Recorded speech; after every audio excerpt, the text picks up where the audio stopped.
It all started with a routine checkup at the doctor's office. I had been feeling a bit off lately, so I figured it was time to get checked out. I wasn't expecting anything out of the ordinary, just a quick checkup and maybe a prescription for some antibiotics. But when the doctor entered the room, I was surprised to see that it was a woman. Dr. Johnson was a middle-aged woman with short blonde hair and kind eyes. She greeted me warmly and asked me to lie down on the examination table. As she began the examination, I noticed that she seemed to be taking a lot of notes. She asked me a series of questions about my health and my lifestyle, and then she began to examine my body more closely. After a few minutes, she sat down next to me and said, "I'm sorry to tell you this, but I think you have a hormonal imbalance." I was taken aback. I had never heard of a hormonal imbalance before, and I had no idea what it meant. Dr. Johnson explained that my body was producing too much testosterone, which was causing some of the symptoms I had been experiencing. She said that it was a relatively common condition, but that it needed to be treated in order to prevent any long-term damage to my health. I was relieved to hear that it was a treatable condition, but I was still a bit confused. "What does this mean for me?" I asked. "Well, we'll need to do some further testing to confirm the diagnosis, but if it is a hormonal imbalance, we'll need to start you on a course of medication to balance out your hormones," she explained. I nodded, still processing the information. "Is there anything else I should know?" I asked. Dr. Johnson hesitated for a moment before speaking. "Well, one of the side effects of the medication is that it can cause some changes in your body," she said carefully. "It's nothing to be worried about, but you may notice some differences in your appearance and your mood." I was intrigued. "What kind of changes?" I asked. Dr. Johnson hesitated again before answering. "Well, the medication can sometimes cause a decrease in body hair and muscle mass, and it can also sometimes cause breast development." I was stunned. Breast development. I had never considered the idea of having breasts before. It was a strange and unexpected thought, but for some reason, it also felt exciting. Dr. Johnson must have noticed my reaction, because she quickly added, "Again, it's nothing to be worried about. These changes are all reversible, and they're just a side effect of the medication. But I wanted to make sure you were aware of them before we started treatment." I nodded, still processing everything. I left the doctor's office feeling a mix of emotions: relief that my condition was treatable, confusion about what it all meant, and a strange sense of excitement at the thought of potentially developing breasts. Over the next few weeks, I underwent a series of tests to confirm the diagnosis and determine the best course of treatment. Dr. Johnson had referred me to an endocrinologist, a specialist who could help me balance out my hormones. Finally, the test results came back and the diagnosis was confirmed. I had a hormonal imbalance, and the best course of treatment was hormone replacement therapy. Dr. Johnson had warned me about the potential side effects of the medication, but I was still surprised by how quickly they started to appear. Within just a few days of starting the medication, I noticed that my body hair was thinning out and my muscles seemed to be shrinking. At first, I was a bit alarmed by these changes. I had always been a bit self-conscious about my body, but now it seemed like it was changing right before my eyes. But as the weeks went by, I started to get used to the changes. In fact, I even started to like them. I loved the feeling of smooth skin where there used to be rough hair, and I enjoyed the way my clothes seemed to fit better now that my muscles weren't so bulky. And then, one day, I noticed something else. My chest seemed to be a bit sore. At first, I thought it was just a muscle strain or something, but then I realized that it was actually my breasts that were hurting. I was both excited and nervous about this development. It was one thing to think about the possibility of developing breasts, but it was another thing entirely to actually feel them growing on my chest. I went back to see Dr. Johnson, and she confirmed that the breast development was a side effect of the medication. She measured me for a bra and recommended that I start wearing one to support my growing breasts. It was a strange and surreal experience, buying my first bra at the age of 25. I felt self-conscious and a bit embarrassed, but at the same time, there was a part of me that was thrilled at the thought of wearing women's clothing. As I started to wear the bra on a daily basis, I began to notice other changes as well. My skin seemed to be getting softer, and my facial features started to look more feminine. I even caught myself admiring my reflection in the mirror, enjoying the way my body was changing. But even as I enjoyed these changes, I couldn't help feeling a bit confused and overwhelmed by everything that was happening. I had never considered the possibility of being anything other than a man, but now I found myself feeling increasingly drawn to the idea of femininity. I wasn't sure what any of it meant, or where it was all leading. But one thing was certain: my life was changing in ways I could never have imagined.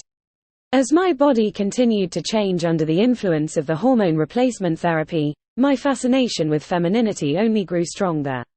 I found myself spending more and more time daydreaming about what it would be like to dress up in women's clothing.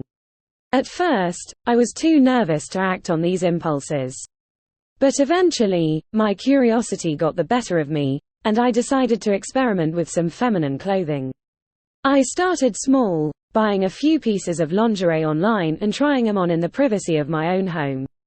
It was thrilling to slip into a pair of lacy panties or a silky nightgown and see myself in the mirror, looking more and more like a woman with each passing day. As I gained confidence, I began to experiment with other types of clothing as well. I bought a few dresses and skirts and wore them around the house when I was alone, relishing the feel of the fabric against my skin and the way the clothes hugged my curves. At first, I was afraid of getting caught. What if someone saw me dressed up in women's clothing? What would they think? But as time went on, I started to care less and less about what other people thought. I began to venture out of the house while dressed up, starting with short trips to the grocery store or the post office. I was nervous at first, worried that people would stare or make fun of me, but to my surprise, no one seemed to notice. In fact, as I gained confidence, I started to get compliments from people who mistook me for a woman. I remember one older gentleman who held the door open for me at the grocery store and said, "You look lovely, my dear." It was a small moment, but it made me feel so validated and seen. Of course, not everyone was so kind. There were a few instances where people stared or made rude comments, but I tried not to let them get to me. I was discovering a part of myself that I had never known existed, and I was determined to explore it fully. As my wardrobe expanded, I began to experiment with different makeup looks as well. I watched countless tutorials on YouTube and practiced applying foundation, mascara, and lipstick until I felt confident enough to wear makeup in public. It wasn't long before I found myself spending more and more time dressed up in feminine clothing, sometimes spending entire weekends as my alter ego, a woman named Amanda. It felt like I was living a double life, and I loved it. But even as I reveled in this newfound femininity, I couldn't help feeling a bit conflicted. What did it all mean? Was I really transgender, or was this just a phase? And what would happen if other people found out? As my experimentation with femininity continued, I couldn't help but feel like I was missing something. I had explored different clothing, makeup, and hairstyles, but there was still a part of me that felt incomplete. I realized that what I really wanted was to have a female body, not just the appearance of one. I wanted to feel like a woman from the inside out, and that meant considering more drastic measures. That's when I decided to make an appointment with Dr. Martinez, the doctor who had prescribed my hormone replacement therapy. I knew she specialized in gender-affirming procedures, and I hoped that she could help me navigate my feelings and make a plan for the future. When I arrived at her office, I was nervous but excited. Dr. Martinez greeted me warmly and asked how I was doing on the hormones. I told her that I was feeling good but that I wanted to explore further options. She listened patiently as I explained my desire to have a female body, and she asked me a series of questions about my gender identity and my goals for the future. I answered as honestly as I could, feeling a mix of fear and relief as I spoke. Dr. Martinez seemed to sense my anxiety and offered words of reassurance. "It's okay to feel scared," she said. "But remember, you're not alone. There are many people who feel the same way you do, and we can help you get where you want to be. Together, we discussed a range of gender-affirming procedures, including breast augmentation, facial feminization surgery, and genital reassignment surgery. Dr. Martinez explained the risks and benefits of each procedure and helped me understand what to expect during the recovery process. As we talked, I felt a sense of excitement building within me. It was like a weight had been lifted off my shoulders, and I could finally see a path forward. Dr. Martinez ended the appointment by saying that she would be happy to refer me to other specialists as needed and that we could work together to create a personalized treatment plan. I left her office feeling empowered and grateful, knowing that I had taken a big step toward becoming the person I wanted to be. Of course, there was still challenges ahead. Gender-affirming procedures were expensive, and I knew that not everyone would support my decision. But for the first time in my life, I felt like I was on the right track. I was no longer living in fear or hiding a part of myself. I was living my truth, and that felt like the greatest gift of all. Over the next few weeks, I did my research and consulted with Dr. Martinez and other specialists to create a personalized treatment plan. We decided to start with breast augmentation surgery, as it was a relatively minor procedure with a shorter recovery time. I was nervous on the day of the surgery, but I felt confident in my decision. The procedure went smoothly, and I was pleased with the results. For the first time in my life, I had breasts that looked and felt like a woman's. As I continued down the path of gender affirmation, I faced challenges and setbacks. Not everyone in my life was supportive, and I had to deal with discrimination and harassment from strangers. But I also experienced moments of great joy and affirmation. I made new friends in the LGBTQ+ community, and I found support and acceptance in unexpected places. As I continued to transition, I felt more and more like the person I was meant to be. Today, I am proud to say that I am a confident, happy woman.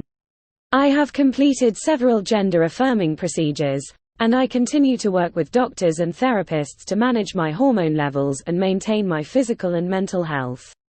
It hasn't been an easy journey, but it has been a rewarding one. I have learned to love and accept myself for who I am, and I have found a community of people who love and accept me too. To anyone else who is considering gender-affirming procedures or exploring their gender identity, I would say this: be patient, be kind to yourself, and don't give up. It's a difficult road, but it's also a beautiful one. And in the end, it's worth it to live as your true, authentic self. The end.